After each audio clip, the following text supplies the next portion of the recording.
बाबा जी और हुजूर जी की प्यारी संगत जी, राधा स्वामी जी, स्वागत है आपका हमारे चैनल भजन मार्गम में। संगत जी, जब हम स्वयं को जानने और समझने की दिव्य यात्रा पर कदम रखते हैं तो सबसे पहली परत जिससे हमारा सामना होता है वह है हमारा शरीर। अक्सर हम स्वयं को केवल इसी देह तक सीमित समझ लेते हैं जो खाती है, चलती है, बोलती है और सांस लेती है। परंतु यह स्थूल शरीर केवल वह वस्त्र है जिसे आत्मा ने इस जन्म में धारण किया है, और यही वह माध्यम है जिसके द्वारा आत्मा संसार के अनुभवों का एहसास करती है। परंतु क्या यह शरीर केवल मांस, रक्त और अस्थियों का समूह है, या इसके पीछे और भी कोई गहरा रहस्य छिपा है? संत महापुरुष बताते हैं कि मानव शरीर केवल एक परत वाला आवरण नहीं है, बल्कि यह चेतना के 3 स्तरों स्थूल, सूक्ष्म और कारण का अद्भुत संयोजन है। इन तीनों स्तरों और उनके रहस्यों को समझे बिना न तो हम अपने अस्तित्व की सच्चाई को जान सकते हैं और न ही आत्मिक उन्नति का मार्ग स्पष्ट रूप से देख सकते हैं। यही कारण है कि आज हमें गहराई से देखना होगा कि यह शरीर वास्तव में क्या है और इन तीनों शरीरों का आपसी संबंध हमारी आत्मिक यात्रा में किस प्रकार मार्गदर्शक और सहायक भूमिका निभाता है। संगत जी, इन सभी प्रश्नों के उत्तर आपको इस वीडियो में विस्तार से मिलेंगे, इसलिए कृपया इसे अंत तक ध्यानपूर्वक सुनिए। और यदि आप हमारे चैनल भजन मार्गम पर नए हैं तो कृपया सब्सक्राइब ज़रूर करें ताकि इस प्रकार का दिव्य और आध्यात्मिक ज्ञान आप तक निरंतर पहुंचता रहे।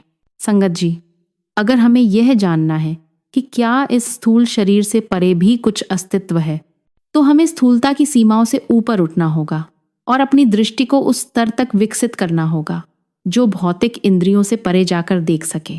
जरा विचार कीजिए, जब हम सपना देखते हैं तो वह सब कुछ इतना वास्तविक प्रतीत होता है कि हम उसमें रोते हैं, हंसते हैं और डरते हैं, ठीक वैसे ही जैसे जागृत अवस्था में करते हैं। लेकिन जैसे ही नींद खुलती है हमें समझ आता है कि वह तो केवल एक सपना था। इसका अर्थ यह हुआ कि हमारे भीतर एक सूक्ष्म चेतना है जो भौतिक इंद्रियों के बिना भी अनुभव कर सकती है, और यही हमारी आत्मा की प्रकृति भी है। हम कहते हैं कि हम आत्मा हैं, पर उस आत्मा का अनुभव या प्रमाण अक्सर हमारे सामने नहीं आता। इसका मतलब यह नहीं कि आत्मा का अस्तित्व नहीं है। जैसा संतमत में कहा गया है, जो चीज़ आंख से न दिखे वह हवा नहीं हो जाती। आत्मा का अनुभव केवल भौतिक इंद्रियों से संभव नहीं। इसके लिए हमें अपनी चेतना को भीतर मोड़कर उस स्तर तक उठना होगा जहां आत्मा का साक्षात्कार संभव हो। इसलिए कहा गया है, खाली बर्तन की आवाज़ दूर तक जाती है, पर भरे बर्तन की गहराई में शांति होती है। इसी गहराई में उतरकर सतगुरु की कृपा, ध्यान और सुमिरन के माध्यम से ही आत्मा की सच्चाई को जाना जा सकता है। संगत जी, हमारी आत्मा के ऊपर 3 शरीरों की परतें हैं और प्रत्येक शरीर के साथ मन की एक विशेष शक्ति जुड़ी हुई है। स्थूल शरीर, सूक्ष्म शरीर और कारण शरीर। मनुष्य का स्थूल शरीर 5 तत्व जल, वायु, अग्नि, पृथ्वी और आकाश से मिलकर बना है। मृत्यु के पश्चात जब आत्मा स्थूल शरीर को त्यागती है तो केवल 2 तत्व वायु और आकाश सूक्ष्म शरीर में शेष रहते हैं। इस प्रकार आत्मा केवल एक शरीर नहीं बल्कि 3 आवरणों स्थूल, सूक्ष्म और कारण से ढकी हुई है। पहला आवरण है बाहरी स्थूल शरीर, दूसरा है सूक्ष्म शरीर और सबसे अंदर का आवरण है कारण शरीर, जिसमें हमारे कर्म, संस्कार और जन्म जन्मांतर की स्मृतियां संचित रहती हैं। यही तीनों शरीर साधक के लिए आत्मज्ञान की यात्रा का माध्यम है, और इन परतों को पार कर ही साधक अपने शुद्ध स्वरूप आत्मा का साक्षात्कार कर सकता है। संगत जी, स्थूल शरीर जिसे हम भौतिक, नश्वर या निर्जीव शरीर भी कहते हैं, वह आवरण है जिसे आत्मा जन्म के समय धारण करती है। यही शरीर हमें अपनी नंगी आंखों से दिखाई देता है। यही शरीर हम रोज दर्पण में देखते हैं। यही शरीर हमें भोजन कराने, चलाने, सजाने और आराम या थकावट का अनुभव कराता है। परंतु यह स्थूल शरीर हमारा संपूर्ण अस्तित्व नहीं है। यह केवल आत्मा का अस्थायी निवास है जो मृत्यु के समय नष्ट हो जाता है। स्थूल शरीर उसी प्रकार है जैसे कोई गृह जिसमें जीव निवास करता है और बाहरी जगत से संपर्क बनाए रखता है। संगत जी, इस शरीर को हम केवल जागृत अवस्था में ही अनुभव कर सकते हैं, क्योंकि यह जड़ है और इसमें स्वयं चेतना नहीं होती। इसी माध्यम से आत्मा भौतिक सुख दुख का अनुभव करती है। स्थूल शरीर महत्वपूर्ण है क्योंकि इसके बिना परमात्मा की प्राप्ति भी संभव नहीं। अक्सर हम ये सोचते हैं कि जो कुछ आंखों से देखा जा सकता है, उसे छू सकते हैं या महसूस कर सकते हैं, वही सब कुछ है। लेकिन संतमत हमें बार बार समझाती है कि यही सोच हमारी भूल है। जैसे समंदर की गहराई केवल उसकी सतह देखकर नहीं जानी जा सकती, वैसे ही मानव जीवन और आत्मा की वास्तविकता केवल स्थूल शरीर से नहीं समझी जा सकती। संत महापुरुष कहते हैं कि स्थूल शरीर केवल बाहरी आवरण है, इसके भीतर और भी सूक्ष्म, दिव्य और शक्तिशाली आवरण छिपे हुए हैं। सूक्ष्म और कारण शरीर, जिनकी अनुभूति साधना, ध्यान, भजन, सुमिरन और गुरु कृपा के बिना संभव नहीं। यही समझना साधक के लिए आवश्यक है, ताकि वह केवल स्थूल शरीर में बंधकर न रह जाए, बल्कि अपने असली स्वरूप शुद्ध आत्मा की ओर अग्रसर हो सके। संगत जी, संतों के अनुसार आत्मा तभी आध्यात्मिक लोकों की यात्रा कर सकती है जब वह स्थूलता की पकड़ से ऊपर उठ जाए। जैसे कोई पक्षी तभी उड़ सकता है जब वह धरती की पकड़ से मुक्त हो जाए। इसी क्रम में आइए अब भीतर के सूक्ष्म शरीर को समझने का प्रयास करें। यह शरीर हमारे स्थूल शरीर के भीतर स्थित होता है, जो सामान्य आंखों से दिखाई नहीं देता, पर उसका अस्तित्व अत्यंत वास्तविक है। यह शरीर प्रकाश सदृश प्रतीत होता है और इसके माध्यम से पूर्व जन्म और भविष्य में होने वाले जन्मों के संकेत मिलते हैं। सूक्ष्म शरीर न देखा जा सकता है, न छुआ जा सकता है। यह अति सूक्ष्म तत्वों से निर्मित है और इसके 17 प्रमुख अंश होते हैं। 5 ज्ञानेंद्रियां, 5 कर्मेंद्रियां, 5 प्राण, मन और बुद्धि। जैसे स्थूल शरीर का अनुभव हम जागृत अवस्था में करते हैं, उसी प्रकार सूक्ष्म शरीर का अनुभव स्वप्नावस्था में होता है। इसका अर्थ यह हुआ कि जागृत अवस्था में हम इसे प्रत्यक्ष रूप से नहीं देख सकते। मृत्यु के समय यह शरीर नष्ट नहीं होता, बल्कि आत्मा के साथ अगले जन्म में मिलने वाले शरीर में चला जाता है। जिस शरीर को आत्मा त्यागती है, उस शरीर से मन और इंद्रियां लेकर वह दूसरे शरीर में प्रवेश करती है। जैसे हवा गंध को एक स्थान से दूसरे स्थान तक ले जाती है, वैसे ही आत्मा सूक्ष्म शरीर को एक शरीर से दूसरे शरीर में ले जाती है। यही वह शरीर है जिससे हम स्वप्न देखते हैं या कभी कभी आउट ऑफ बॉडी एक्सपीरियंस का अनुभव करते हैं। आपने कई बार सुना होगा कि लोग कहते हैं, मैंने सपने में किसी दिव्य स्थान का दर्शन किया।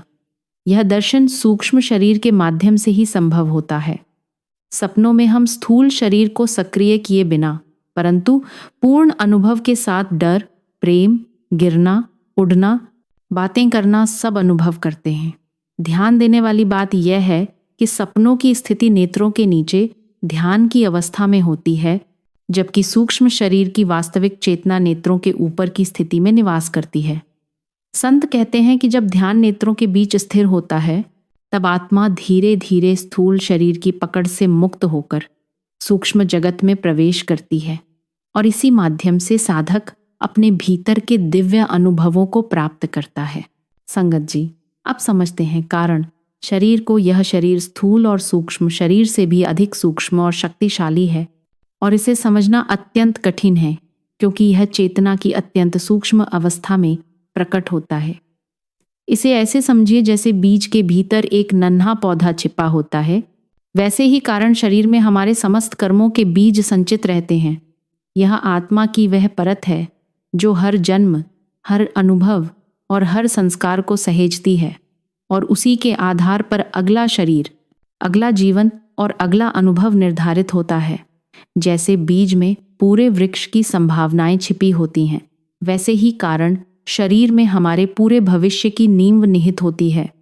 हमारे स्वभाव, आदतें और प्रवृत्तियां भी इसी के अनुसार निर्मित होती हैं। तीनों शरीरों में सबसे अंदर का आवरण कारण शरीर कहलाता है। यह आत्मा को ढकने वाला, अवर्णनीय अनादि और अविद्या से परिपूर्ण आवरण है। यही स्थूल और सूक्ष्म दोनों शरीरों का मूल कारण है। कारण शरीर अज्ञानता, अविद्या की प्रकृति का है, जिसे सत्य का ज्ञान नहीं है, और इसी आवरण के कारण आत्मा अपने वास्तविक स्वरूप को नहीं पहचान पाती। संगत जी, कारण शरीर भी आत्मा के साथ एक के बाद एक स्थूल शरीर में प्रवेश करता है। गहन निद्रा की अवस्था में ही इसका वास्तविक अनुभव होता है। इस अवस्था में इंद्रियां और मन कार्यशील नहीं रहते, फिर भी अत्यंत सूक्ष्म रूप में यह शरीर आनंदमय आत्मा के निकट मौजूद रहता है। इस अवस्था में आनंद ही आनंद है, क्योंकि यह आवरण आत्मा के सबसे पास है। परंतु यदि आप परम आनंद की प्राप्ति चाहते हैं तो इस शरीर का त्याग आवश्यक है, और यह त्याग समाधि की अवस्था से ही संभव है। जब आत्मा सहस्रदल कमल के शीर्ष तक पहुंचती है तो वह सूक्ष्म शरीर को पीछे छोड़ देती है, और जब वह त्रिकुटी के शिखर पर पहुंचती है तब कारण शरीर को भी त्याग देती है। तब आत्मा पहली बार शुद्ध, स्वतंत्र और प्रकाशमय रूप में प्रकट होती है, बिना किसी परत के, अनंत और निर्विकार। परंतु जब तक आत्मा इन तीनों शरीरों और उनसे जुड़े तीनों मनों के दायरे में रहती है, वह जन्म मृत्यु के चक्र में बंधी रहती है। हर जन्म में आत्मा केवल शरीर बदलती है, स्वयं कभी नहीं मरती। शरीर नष्ट हो जाता है, पर आत्मा अमर रहती है। प्रत्येक नया शरीर उसी कर्मफल के अनुसार प्राप्त होता है जो हमने पिछले जन्मों में संचित किया है। संगत जी, सूक्ष्म और कारण शरीर की रचना सामूहिक चेतना से हुई है। ये अत्यंत उच्च कंपन वाले और प्रकाश से भरे होते हैं, पर अंततः इन्हें उसी चेतना में लौटना होता है जिससे ये उत्पन्न हुए हैं। इन शरीरों की शक्ति का स्रोत आत्मा है।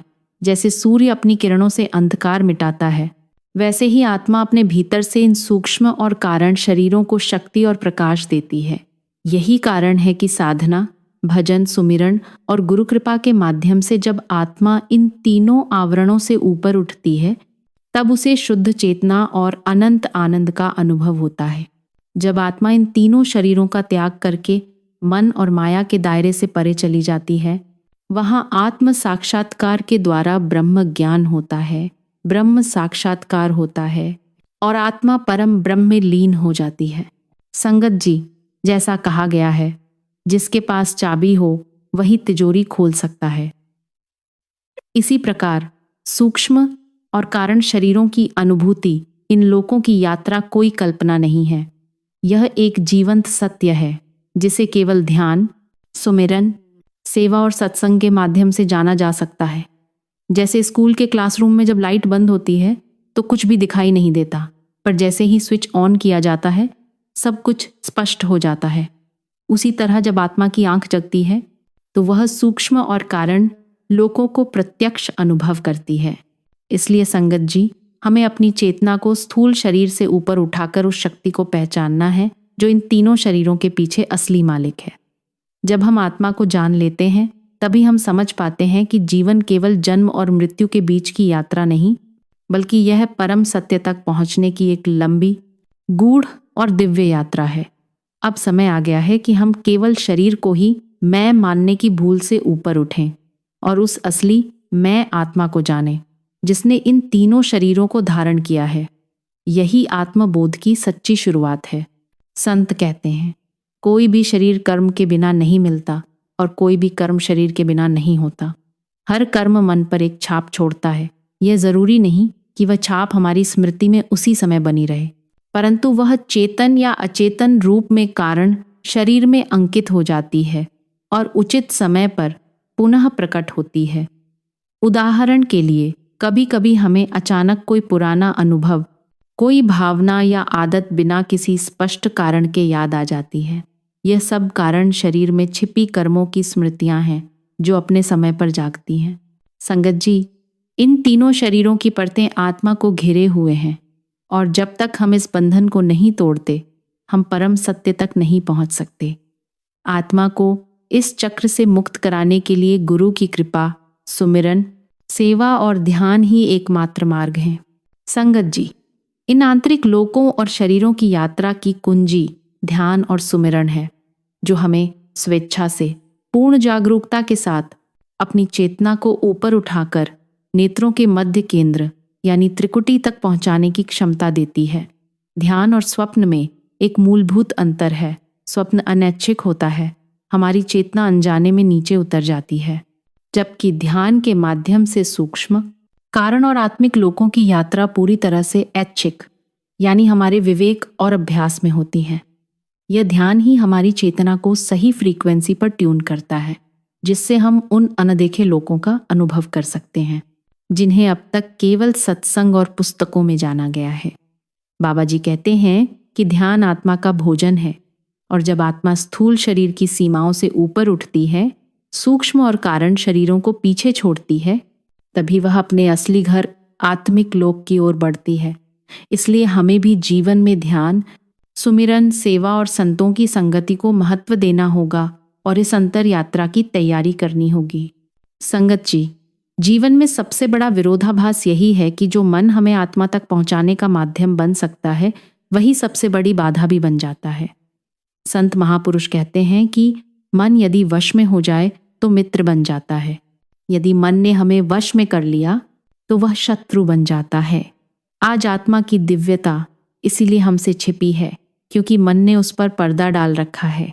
हम अपने विचारों, इच्छाओं और भावनाओं से इतना जुड़ गए हैं कि उन्हें अपनी पहचान मान बैठते हैं, जबकि वास्तव में मन केवल एक उपकरण है और उसमें दिखाई देने वाली शक्ति, प्रकाश और बुद्धि आत्मा से आती है।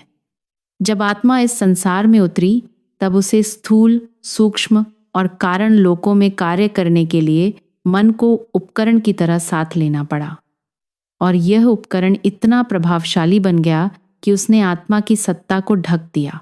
लेकिन संगत जी, यह स्थिति पूरी तरह बदली जा सकती है और इसका उपाय है ध्यान और सुमिरन। अभ्यास के माध्यम से हम मन को समझाते हैं, तू मेरी पहचान नहीं है, मैं आत्मा हूं, और धीरे धीरे मन हमारा मित्र बन जाता है। अक्सर साधकों के मन में यह धारणा बन जाती है कि मैं ध्यान नहीं कर सकता, मैं योग्य नहीं, मुझे नामदान नहीं मिलना चाहिए था। ये सब केवल मन की चालाकियां हैं जो हमें अपनी ही आत्मा से दूर रखती हैं। संत समझाते हैं कि सोच बदलकर हम आत्मा से जुड़ सकते हैं। यही सबसे बड़ी शक्ति है, यही दृष्टिकोण हमारी दिशा तय करता है। संगत जी, क्या हम अकेले इस यात्रा को तय कर सकते हैं? शायद नहीं। जैसे जंगल में बिना मार्गदर्शक के भटकने का डर रहता है, वैसे ही आत्मा की इस रहस्यमयी यात्रा में भी कई मोड़, गड्ढे और भ्रम हैं। इसीलिए एक सजीव पूर्ण संत की आवश्यकता होती है, जो स्वयं आत्मिक लोकों का निवासी हो, जो मार्गदर्शन दे और हमें इन तीनों शरीरों, स्थूल, सूक्ष्म और कारण को छोड़कर आत्मा के शुद्ध स्वरूप तक पहुंचने में सहायता करे। गुरु ही वह नाविक हैं जो आत्मा को इस संसार सागर से पार लगाते हैं, और उनके मार्गदर्शन में ही आत्मा धीरे धीरे मुक्त होकर अपने असली, प्रकाशमय और अनंत स्वरूप में लौटती है। अब संगत जी, समय है कि हम अपने सबसे बड़े मित्र मन को सहयोगी बनाएं, दृष्टिकोण को सकारात्मक करें और गुरु कृपा के सहारे इस दिव्य यात्रा पर दृढ़ता से चलें। हमें मन की उन सूक्ष्म चालों को पहचानना होगा जो हमें हमारी असली पहचान से दूर रखती हैं। नकारात्मक विचारों और आत्महीनता को बाहर निकालना होगा और उनके स्थान पर आत्मविश्वास, सकारात्मकता और आत्मा के प्रति सजगता बैठानी होगी। ध्यान, सुमिरन और गुरु की कृपा से हम आत्मा को उसकी असली राह, नाम की राह पर मोड़ सकते हैं। आत्मा कोई साधारण तत्व नहीं है, यह परमात्मा के अनंत महासागर की अमर बूंद है, नष्ट नहीं हो सकती, न मिटाई जा सकती है, और यही हमारी सच्ची पहचान है। महाराज जगत सिंह जी बताते हैं कि जब आत्मा अपने मूल स्थान सतनाम से नीचे आई तो उसने मन के क्षेत्र में प्रवेश किया और धीरे धीरे स्थूल, सूक्ष्म और कारण शरीरों की परतें ओढ़ लीं, जिससे उसकी दिव्यता ढक गई और आत्मा यह तक भूल गई कि वह आत्मा है। अपने शरीर और विचारों को ही मैं समझ बैठी। लेकिन संगत जी, यदि आत्मा नीचे आई है तो वह ऊपर भी जा सकती है, और यही साधना का उद्देश्य है, उसे उसकी असली पहचान दिलाना, और पहली सीढ़ी है दृष्टिकोण को सुधारना। आज से हम कहें, मैं आत्मा हूँ, अमर, शुद्ध, प्रकाशमय। मन मेरा सेवक है, मेरा स्वामी नहीं। मैं उस परम स्रोत की ओर लौटने के लिए तैयार हूं जहां से मैं उतरी थी। संगत जी, यही जीवन की सबसे सुंदर यात्रा है, अपने आप को फिर से जानने की और मालिक से मिलने की, और यही साधना का परम लक्ष्य है। संगत जी, अगर आपको यह वीडियो प्रेरणादायक लगा हो तो कृपया इसे शेयर करें ताकि हर साधक इन दिव्य अनुभवों और आत्मिक मार्ग को समझ सके। और आपसे एक नम्र विनती है, कृपया हमारे चैनल भजन मार्गम को सब्सक्राइब ज़रूर करें। हमारी ये छोटी सी सेवा की कोशिश आपको रोज़ाना प्रेरित करने की, आपको आध्यात्मिक मार्ग पर बनाए रखने की तभी सफल होगी जब आपका साथ मिलेगा। मिलते हैं अगली वीडियो में एक नए आध्यात्मिक रहस्य के साथ। राधा स्वामी जी।